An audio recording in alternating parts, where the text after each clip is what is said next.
The wrong time. Alright, so we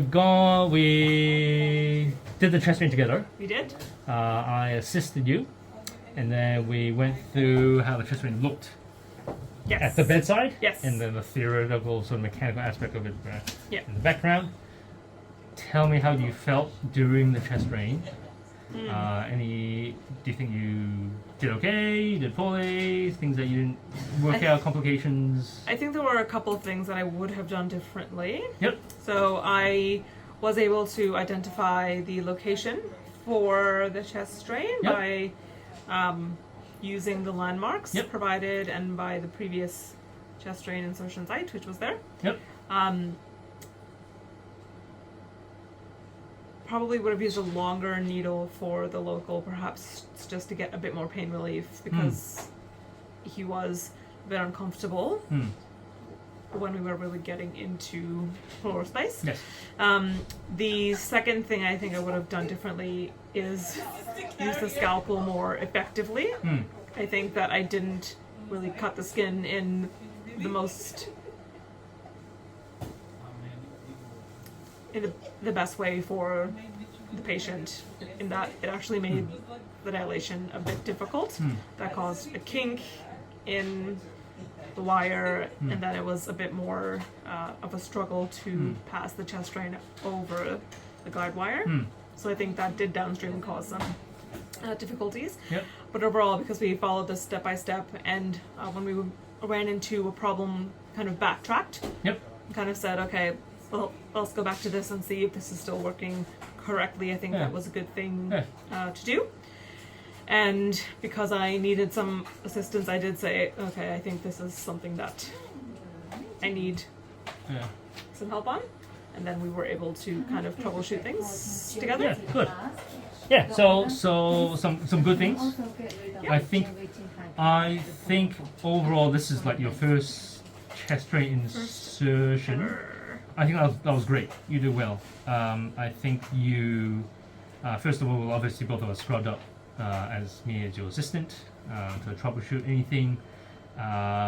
You laid down the equipment in a very orderly and sort of step-by-step manner. So I think that was actually good, because the first time doing it, you really want to make sure you get all the steps correct. We ran through those steps together, and I think I gave you small tips here and there just right at the beginning on things to make things smoother. You correctly identified the landmarks. In fact, you showed Eva where things were. I think you managed to infiltrate the area well. I do agree, probably a longer needle would have been better. In fact, I probably should have told you to use a longer needle, given that I put the chest drain in last time, and I did use a longer needle. It was just the needle that was in the pack, so I assume that. But even the actual introducer needle, we could have used the longer one. I mean, the good thing is you identified what was the issue, you overcame it appropriately, and then we did run into some complications. I think it was just two things: when we were nicking the wire, and also the dilator was a little bit difficult to insert, both of which I think we did okay with. I think I just needed to push it a little bit more, and then you essentially did 95% of the procedure. Now, in terms of follow-up, things do you think you could do better?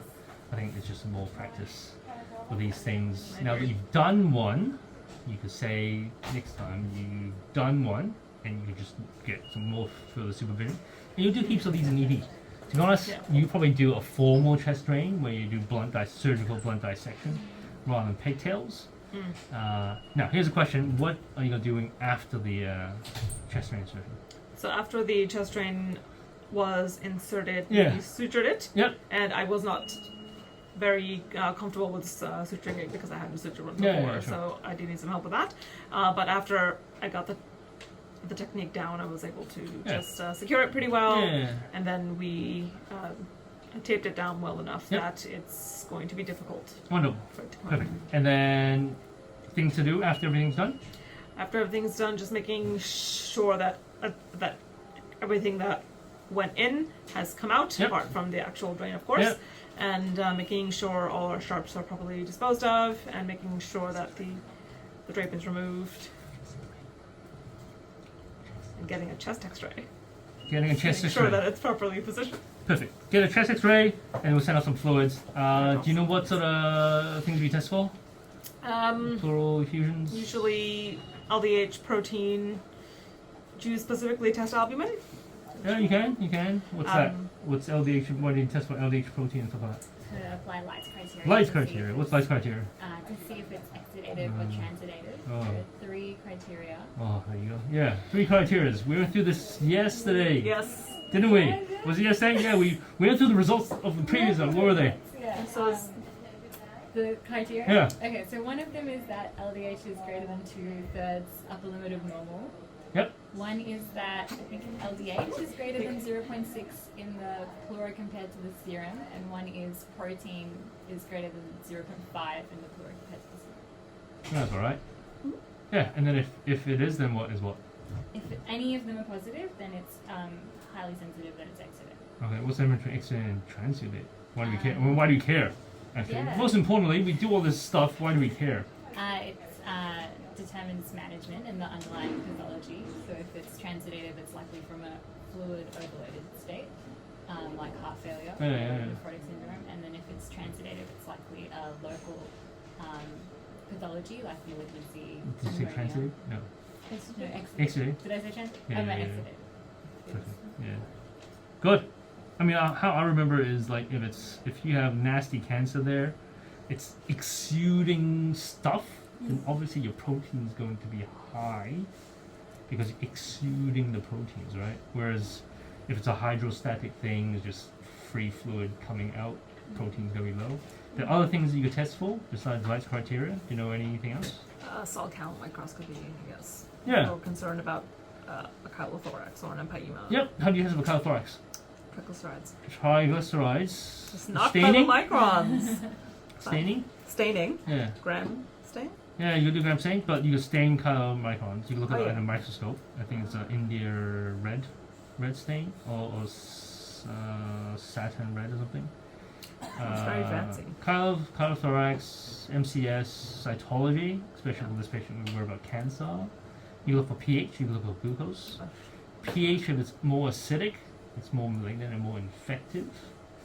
You can test for paraproteins, for Waldenstrom macroglobulinemia. And then you could stain for Cryptococcus, you could do acid fast bacilli for TB. What else is there? I think that's about it. Cool. Any questions?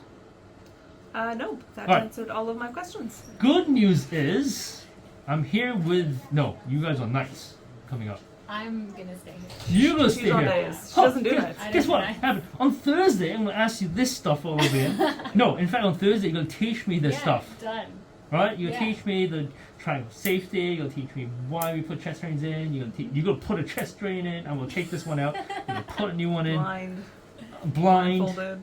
Right? Oh, God. In fact, you're gonna be Feel the teaching triangle. Lohit how to put a chest drain in.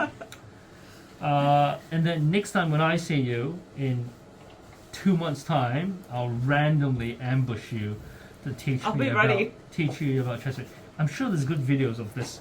It's very difficult to explain it in pictures. It's already better when I draw it out, but it's very difficult to explain something, a dynamic thing in a static fashion.